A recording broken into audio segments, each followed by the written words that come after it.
Any injuries. Brian Cook was okay at the end of it, so everybody else made it through all right. A good win to get, in particular when you haven't had one. So that was important to take a step forward. The second quarter was hard to watch there, but the third and fourth quarter, I thought our guys really came together and played well. I thought defensively we did some really good things with the turnovers, the interceptions and turnovers. I thought Bolton with the 14 tackles did a heck of a job, and our third downs were incredible. So great pressure up front. It starts there. And then likewise on the offensive side, Pat had some really good things he did out there, and the offensive line I thought did a heck of a job. I was probably most happy for Pacheco coming home and putting up a 4.5 yard per carry shot out there, which was good, and Kareem did some good things there too. Thornton, great to get him involved in the game plan. I thought he played well. But again, it all starts up front.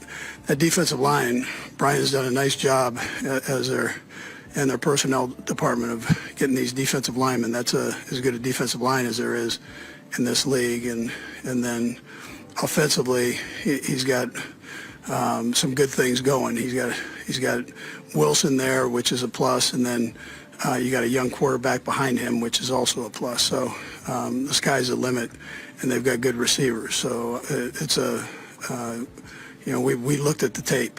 We looked at them playing Washington and barely squeaking, Washington barely squeaking out the win. We watched Dallas, and where they really got after it in the Dallas game and played well. But again, this game is the margin between winning and losing is so small. So I know New York people are very passionate. So give Brian an opportunity, man. He's got great personality for this sport and for you people here. So anyways, by that time, yours. What stands out most about the Tyquan Thornton catch there on the down late?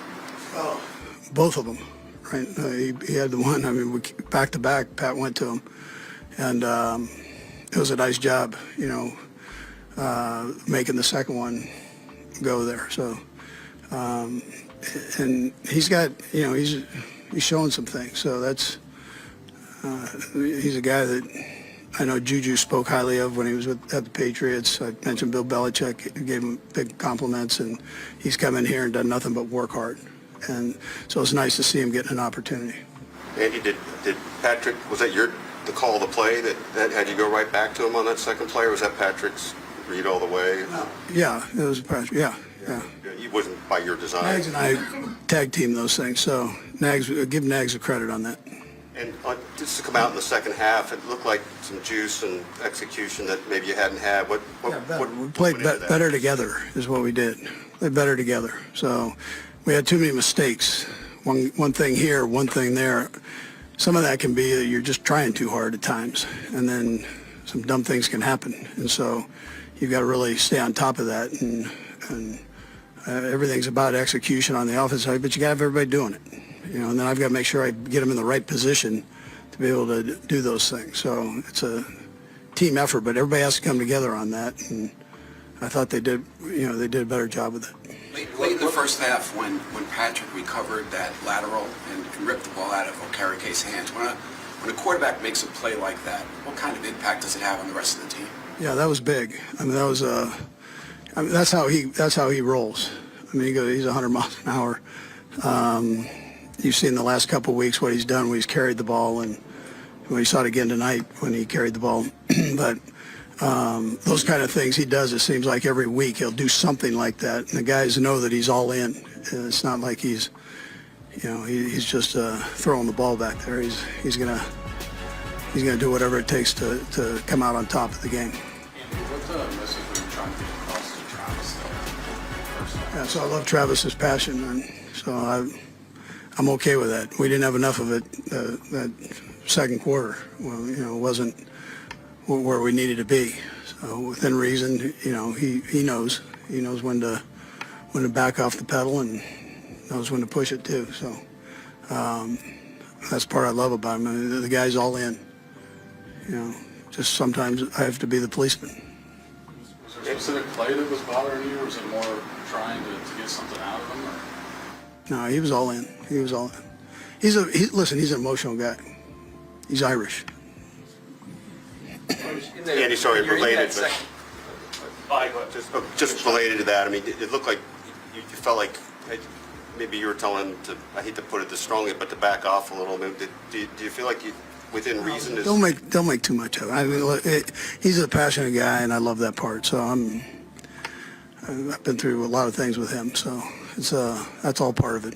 I love that he loves to play the game. That's what I love, and it's an emotional game. So I'll take it.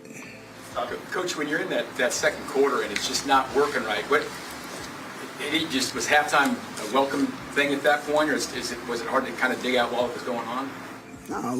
No, we had the big PI towards the end there, right? And that was a good thing. So he ended on a positive note.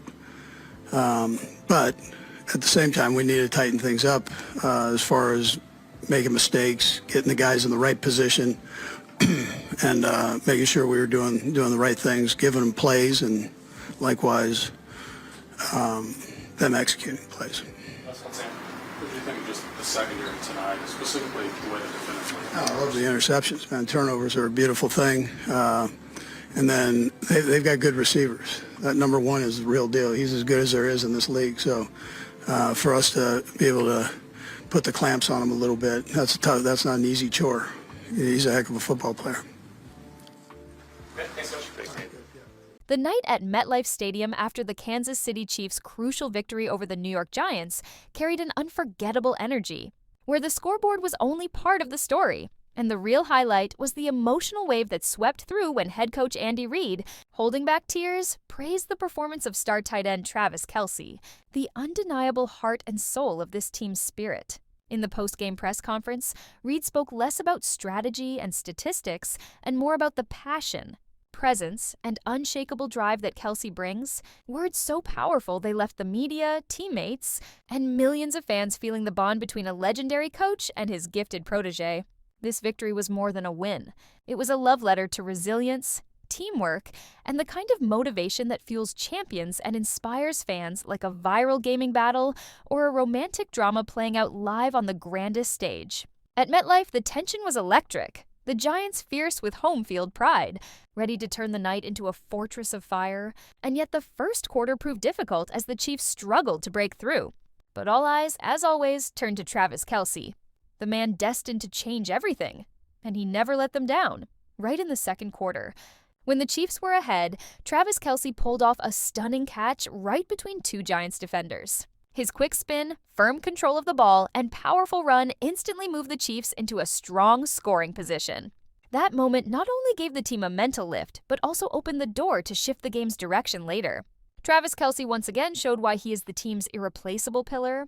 All through the game, Kelce left his mark with a string of decisive catches. He did not always score, but he was the one creating openings, giving space to teammates, and setting the rhythm of play in a steady way. Whenever Patrick Mahomes felt the pressure closing in, his first instinct was to look for Kelce. With sharp awareness, calm execution, and the rare ability to read the field perfectly, Kelce always managed to be in the right spot at the right time. He became the lifeline of the entire team, especially in crucial moments. By the final whistle, Kelce had crossed 100 receiving yards and delivered several pivotal plays that shaped the win.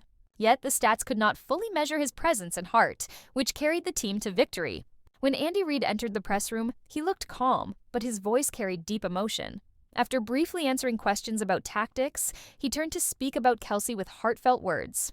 "I've coached many players in my lifetime, but Travis is truly different.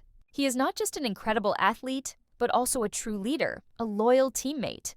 Today, once again, he showed why he is the very soul of this team." Reid paused for a moment. His eyes glistened behind his glasses. Everyone noticed the deep and generous look in that gaze.